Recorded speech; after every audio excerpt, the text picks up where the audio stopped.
85 वर्षावरील वृद्ध आणि दिव्यांग मतदारांना यावर्षीपासूनच प्रथमच घरून बॅलेट पेपरद्वारे मतदान करण्याचा अधिकार देण्यात आला आहे। 12 एप्रिलपासून सुरू झालेली ही मतदान प्रक्रिया रविवारी पार पडली। यामुळे आता कोणत्याही वृद्ध मतदारांना घरून मतदान करता येणार नाही।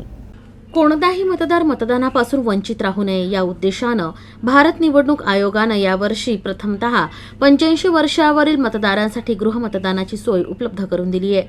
मात्र ज्यांनी 12D नमुना भरून दिला त्यांच्याच घरी जाऊन आयोगाच्या निर्देशानुसार मतदान प्रक्रिया करण्यात आली। त्यानुसार 1174 मतदारांनी नोंदणी केली।